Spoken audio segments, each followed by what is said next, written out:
Hey guys, tonight we're stepping into a past that feels both strangely distant and uncomfortably familiar. We're going to walk the grim, reeking streets of plague-ridden Europe, and we're going to do it from behind one of the most terrifying and misunderstood masks in history. We're talking about the Plague Doctor, that iconic silhouette, the long black coat, the wide-brimmed hat, and that bizarre, bird-like beak has become a symbol of gothic horror, a cool costume for Halloween, a spooky icon of a bygone era. But tonight, we're going to strip away the mystique and look at the miserable, terrifying, and often short-lived reality of the man inside the suit.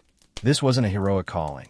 It was a job so awful, so dangerous, and so utterly ineffective that it was usually taken by second-rate physicians, young doctors with no other prospects, or outright charlatans looking to profit from despair. So before you get too comfortable, take a moment to like the video and subscribe, but only if you genuinely enjoy what I do here. It helps more than you know. And as always, let me know in the comments where you're tuning in from and what time it is for you.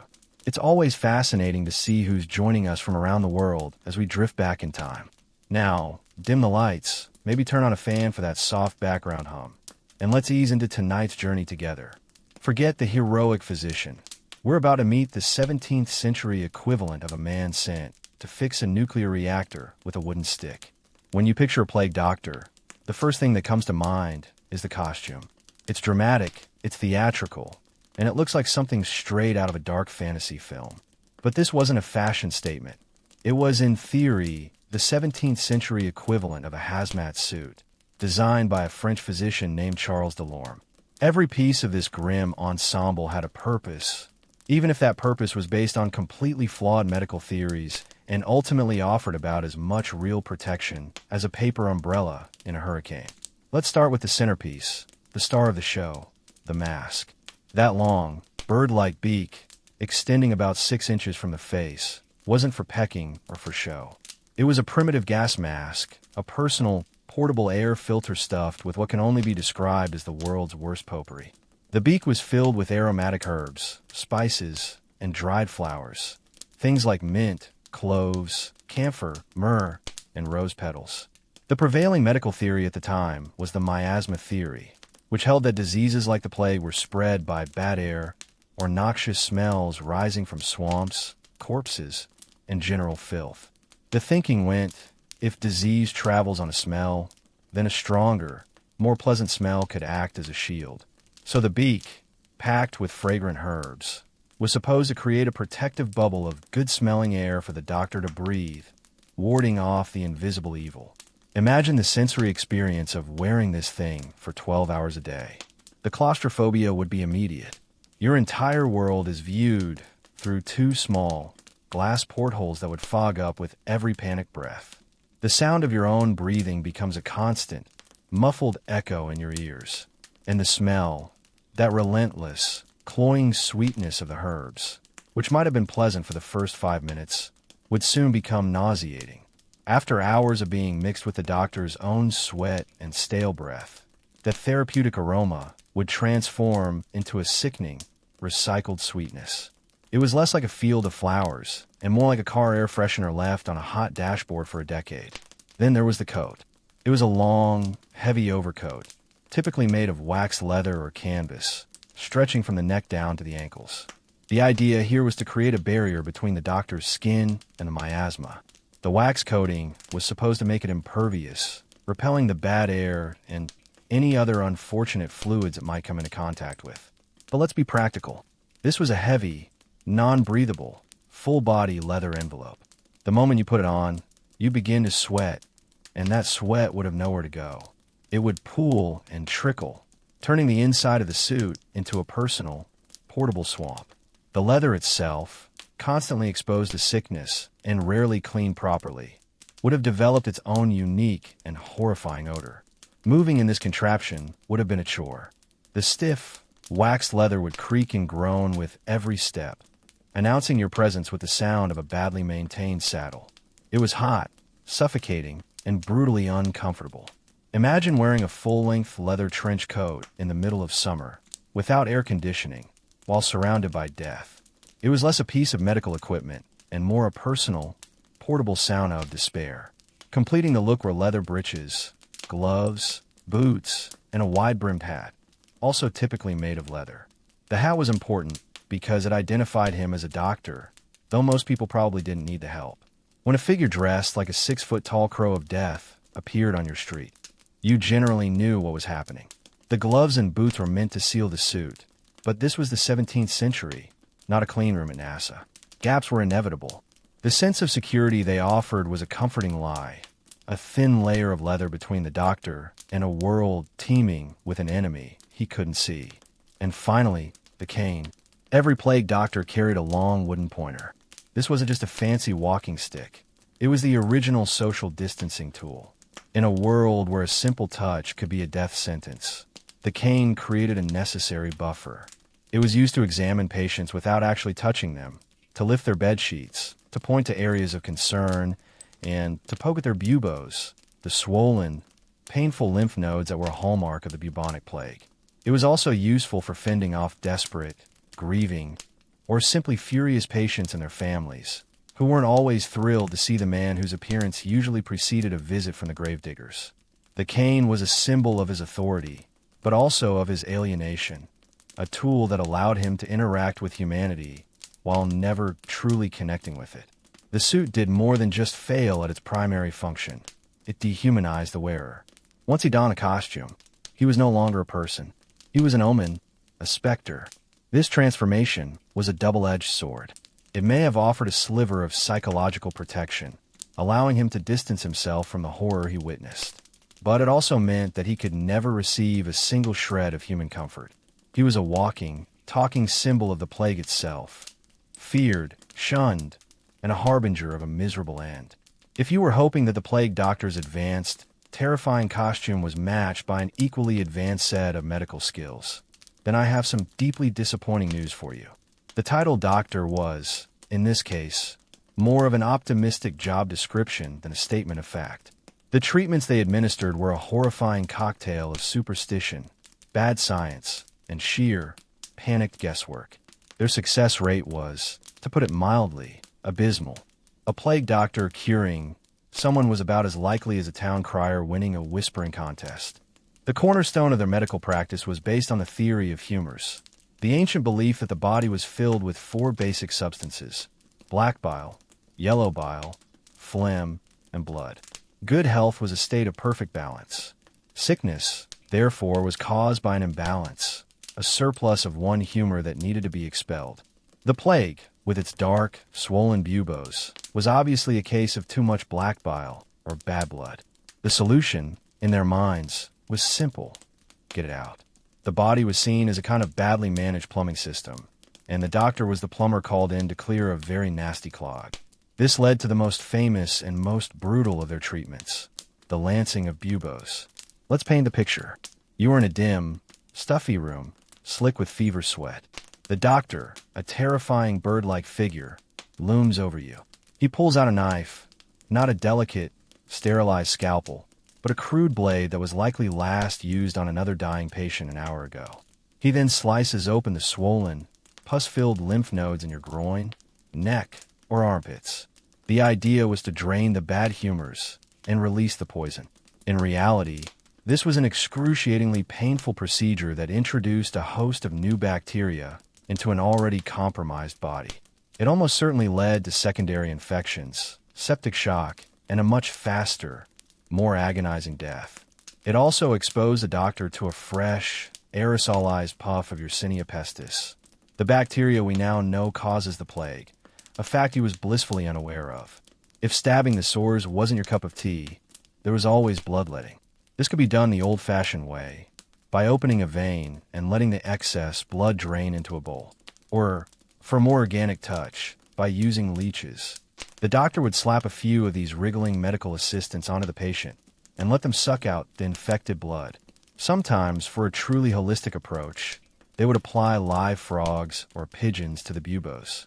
The logic here was a bizarre theory of transference. It was believed the animals, being naturally cool and moist, would draw the heat and poison out of the body. The belly of a pigeon, freshly killed and still warm, was considered particularly effective. The bird, it was said, would sicken and die, proving the treatment was working.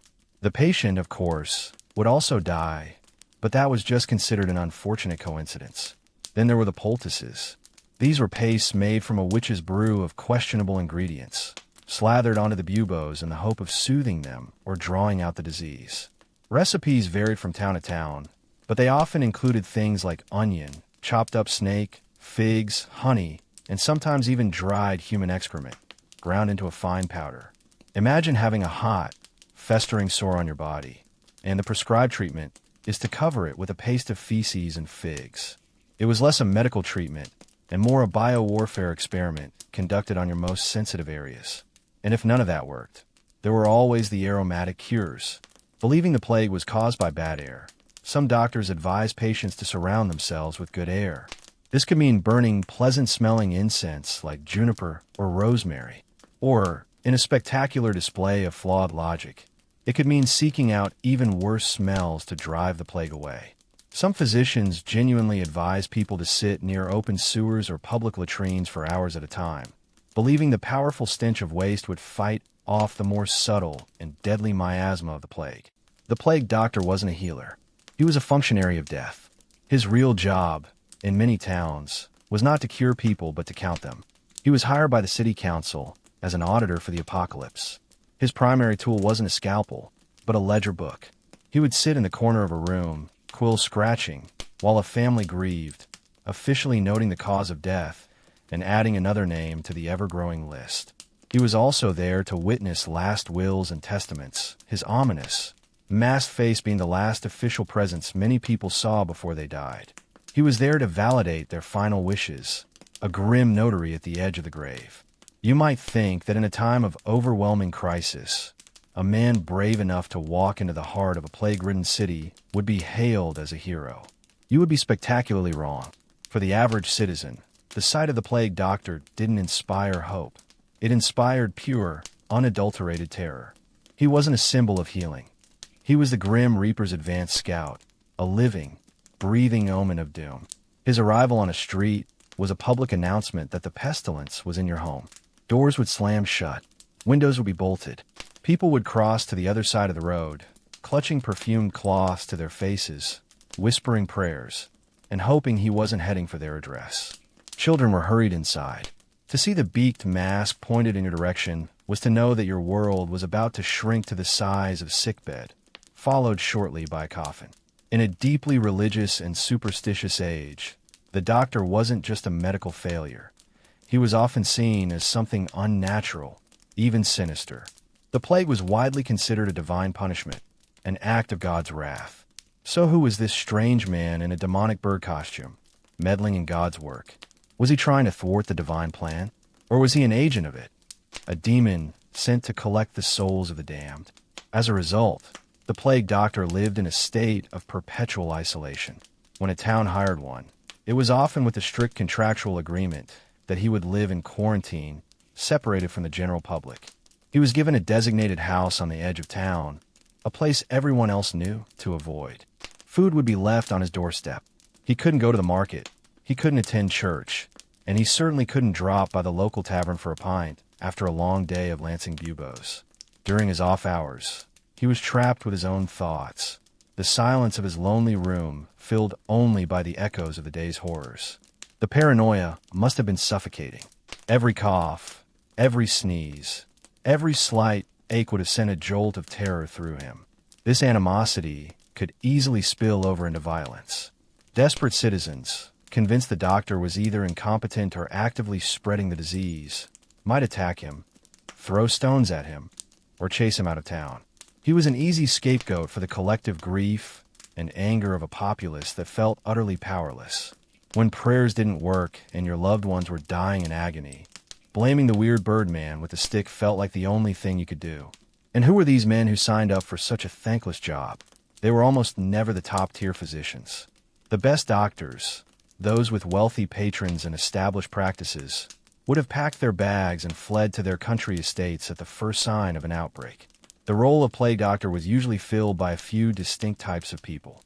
First, there were the young, ambitious doctors with no reputation to lose and a desperate need to make a name for themselves.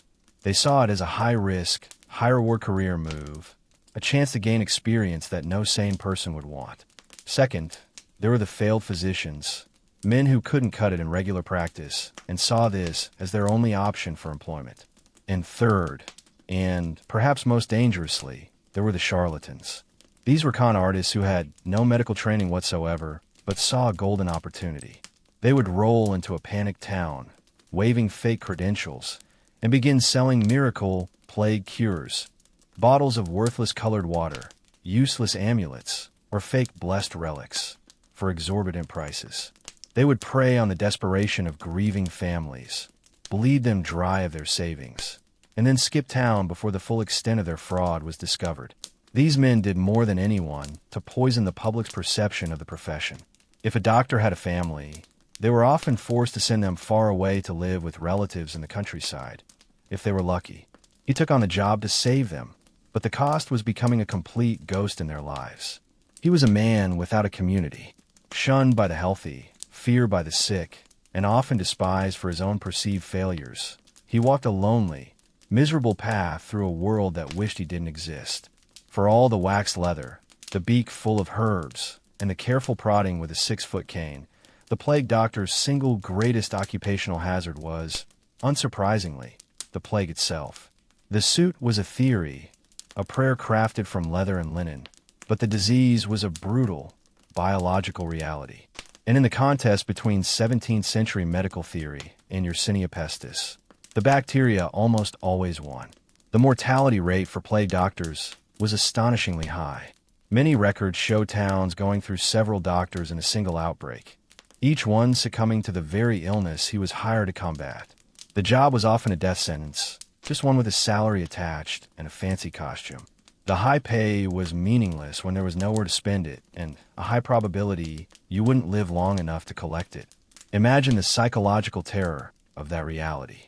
Every day, you walk into hotbeds of infection, surrounded by the sights, sounds, and smells of the pestilence. You see the blackening sores. You hear the pained cries. You breathe in the air thick with death. You tell yourself your costume is protecting you, that your methods are sound, that you are somehow separate from the suffering around you. You perform your duties with a clinical, detached air, a necessary emotional shield against the overwhelming horror. And then, one evening, as you remove the heavy, foul-smelling leather coat, you feel an exhaustion that goes deeper than usual, a weariness that settles in your bones. You dismiss it as the strain of a long day. But the next morning, you wake up with a raging fever. A chill runs down your spine that has nothing to do with the morning air. You feel a dull, throbbing ache in your groin or under your arm. Your hand trembles as you check, and there it is, a small, tender lump.